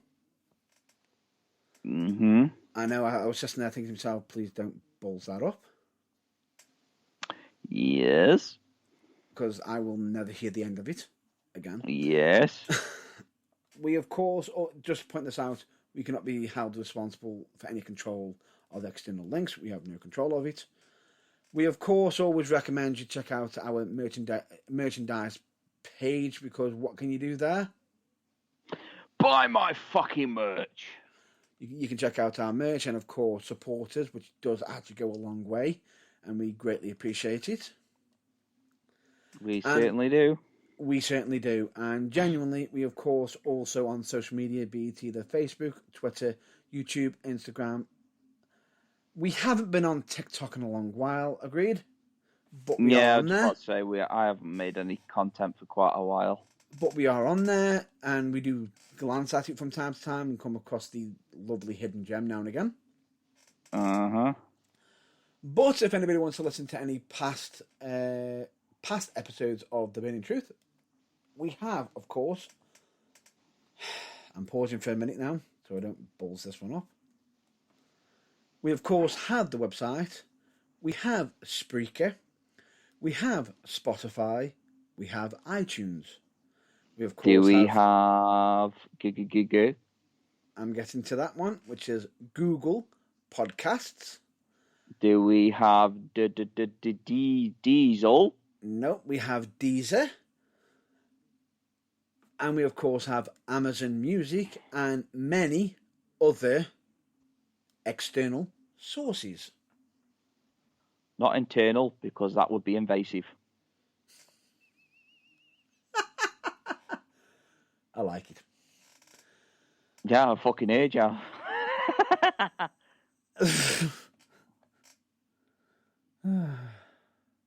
Anyway.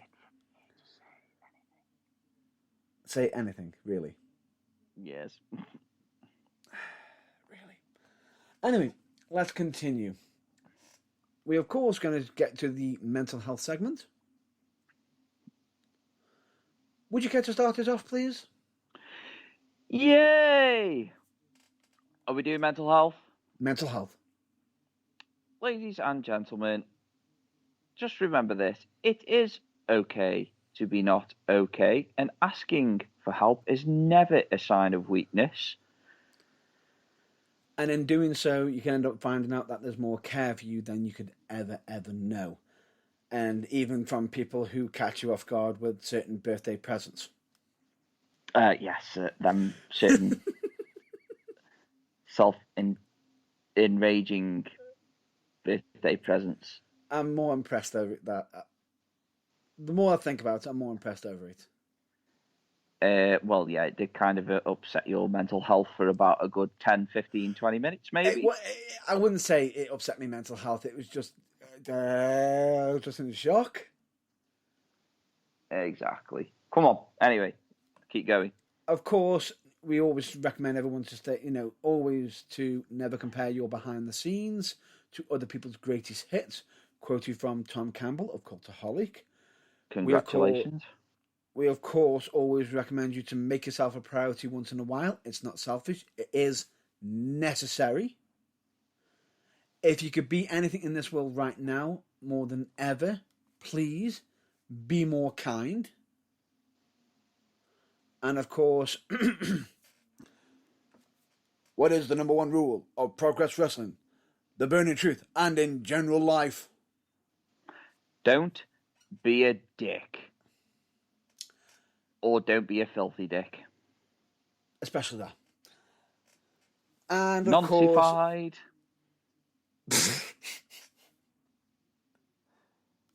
You've ruined that song for me. Noncified. Even though when he doesn't get it. Anyway. We, of course, also to quote Bill and Ted, be excellent to each other. And no, I'm not going to ask you to say the full name. You already won that. Oh, I had it on my head in my head then. I'm not going to ask you. Bill S. Preston Esquire and Ted Theodore Logan. You see, he's already got it. Boom, baby! He's already got it. And no, I didn't have to fucking Google it. And can you remember the third person? Oh, I've just had it in my fucking head, you bastard! Absolute fucking bastard! And that's what you call a receipt. No, wait, I've got it. Rufus. Damn it! Yes! In your face! In your face! That's what she said. That's come in my face. Oh, no! Oh! No, we're not going to go there.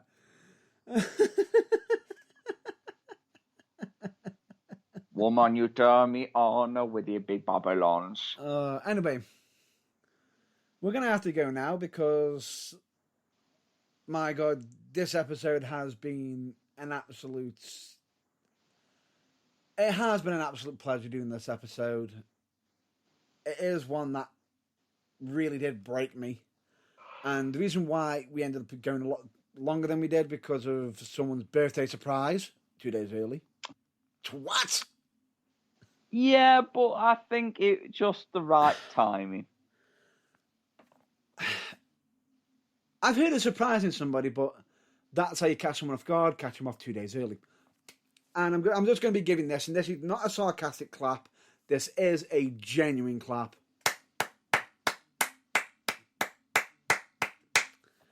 And that, ladies and gentlemen, is what an STD doesn't sound like. And I'm just going to say this as well. You win. Woohoo! Guess what? That is twice. You've had to say, I win. But you probably noticed that the fact that I didn't hesitate on this one because that was... Well deserved. It's... well deserved. Do you remember that time that you said to me, at least I'm not the person that sits there going, I win. And then I offered my rebuttal by saying that I do it in bed also. Or I do it after sex. But anyway, the point being is win! To sit there and say, you know, to say it was that epic, it was that amazing, it's an understatement. It caught me off guard. I didn't even know how to react, how to even respond. Part of you's got to be wishing that you wish I had a video camera on me just to see me jaw hit the damn floor. Yep. Now, every single time that you need a giggle, you won't watch that video. No, I'm going to be watching that video because it's that impressive. It's that impressive that you can't help but keep talking about it. And yeah. That, ladies and gentlemen, is how you create memories. Pretty much. And that's how you catch somebody off complete guard. So, with that, bear in mind that next week I will be 34. Better ask Vince Russo that. Shove off. Hang on. I just twigged into something.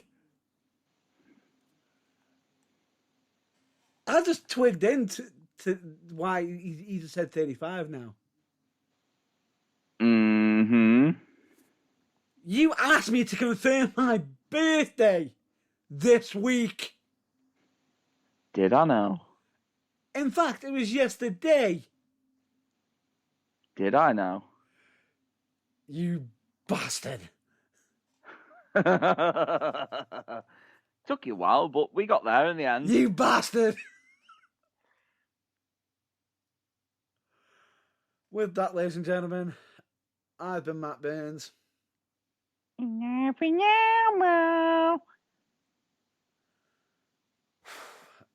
the special guest of Vince Russo. Oh yeah, with the special guest of Vince Russo and also Stewie Griffin. Of course. Ooh, cool whip. Oh, fuck off with that. Don't get me started on that one. Hey Burns, why are you so cruel? Say cool. Cool. Say whip. Whip. Why are you putting the effort on the whip? Cool whip. Anyway, can we just wrap it up now for this week? Because I'm pretty sure people are going to be just now thinking they're dragging it out. Oh yeah, we're dragging it out. Dragging it out all right. And that's what she said. So, I'll start again. I've been Matt Burns. And I've been Vince Russo's best friend. I have been James Irvine. That he Remember has. it. Savor that moment. Embrace it. Touch it. Of course. And with that, thank you for listening to The Burning Truth. We'll catch you next week at our regular scheduled programming. Until then, stay safe. Catch you later. It's been emotional. Goodbye.